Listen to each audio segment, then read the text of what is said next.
Hello students, welcome back again. Myself Adil Hussain Sheikh, Assistant Professor Automobile Department LJIT, and today in TMNDL we are going to discuss about laws related to pollution under controls, means PUC. So in this particular chapter we are going to discuss about pollution under control certification, means PUC certifications, then authority and procedures for the PUD certifications, then harmful exhaust gases and effects. So let us discuss one by one. So what is PUC?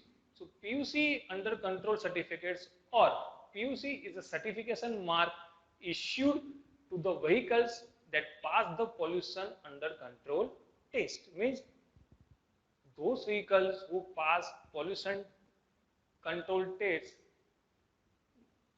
they are available to facility of the PUC certifications. Now, in other words, we can say that vehicles that meet the emissions and pollution control standards are granted PUC certifications.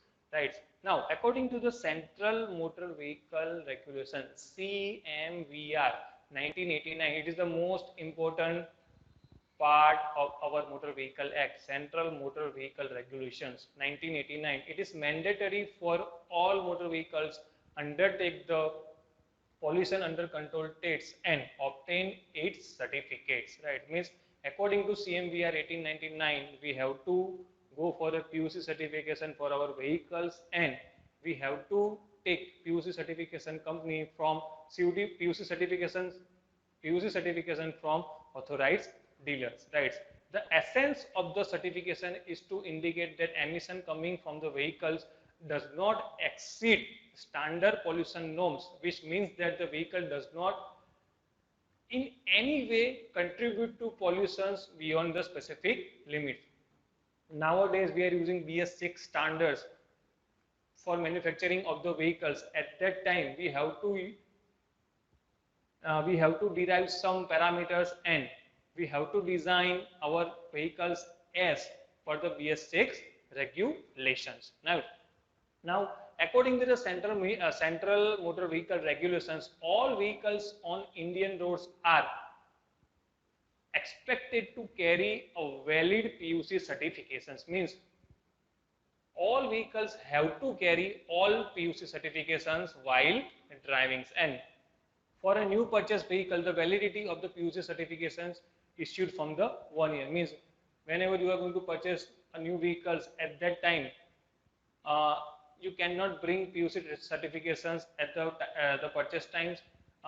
Purchase value and purchase is valid from 1 year. After that expiration of the period, you have to go for a PUC test and obtain the PUC certifications. Now, second thing is that the fee charge of the undertaking of the PUC is for two-wheelers is 60 rupees and for four-wheelers is 100 rupees. Right. So these are the basic charges of the PUC certifications and authority and procedures for the PUC certification agency. The first one is for the diesel vehicle. Remember guys, there are two types of vehicles in our India. First one is diesel, second one is petrol engines. Right?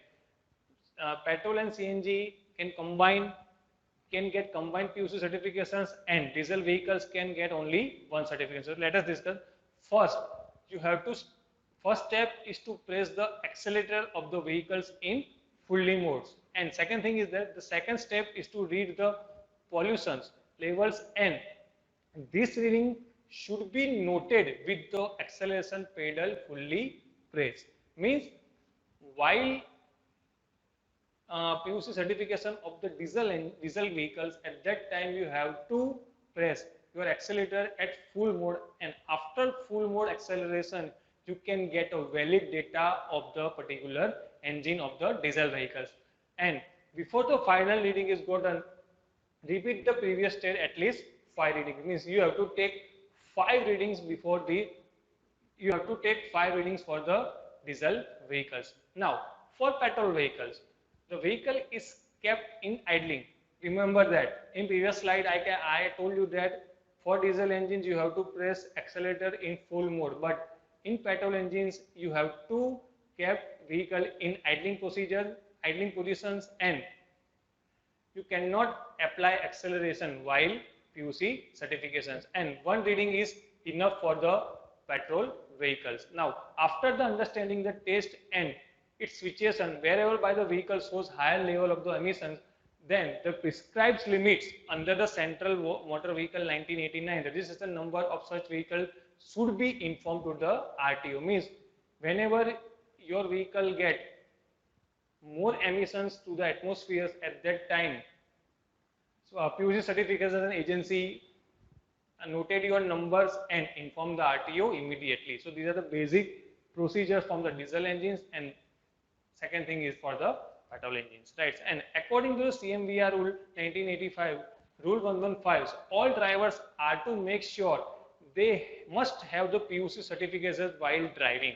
And whenever officers ask you regarding PUC certification, at that time you have to show it to the officers, which maybe category prescribes in our Central Motor Vehicles Act. Please go for it.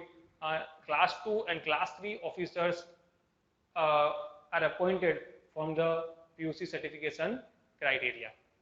Now, another thing is that according to the CMVR, from the date of the manufacturing, right, you cannot go for the PUC certification for 1 year, and after every 6 months, you have to go for the PUC testings. And there are so many PUC certification agencies are there. You can go there and generate your PUC certification for your vehicles, right? So these are this is the basic example of PUC certification. You can see in petrol test, right? CO, SC, CO2, O2, basic figures are there, and each and every vehicles have to follow these basic figures. And you can also see in this particular there is a license number, center name, center address, as well as we can say that there is a particular customer name, vehicle numbers, as well as model numbers. So all the basic information regarding your vehicles and owner are prescribed in the PUC certifications, right? Now we are going to discuss about harmful gases. There are so many harmful gases coming out from the engine sides, and there is a adverse effect on our human body also, like breathing problems, as well as there might be a chances of lungs cancers, as might be a chances of there is a leukemia, possibility of leukemia while you get more exhausted from the vehicle side. So major harmful constituents are CO, sulfur particles, and nitrogen oxide particles are, and there are some formaldehydes and benzene are also there, which are directly affected on human body. So these are the basic harmful exhaust constituents, and these constituents directly affect of the human body, like leukemia, breathing problem, health issues, then breathing issues, and headache problems, and certain time we are totally unconscious throughout through from the exhaust particles, right? Sulfur is the most dangerous for human body and directly cause the cancers, right? So remember guys, this is the main harmful exhaust gas particles, right? And traditionally autos may use 10% more fuel compared to manual conditions, right? So guys, this is the main important factors is that traditional auto cars means automatic cars consume more fuel compared to the manual transmission cars. So automatic cars generate more exhaust. So we have to fix some more catalytic systems compared to transmission systems in our automatic cars.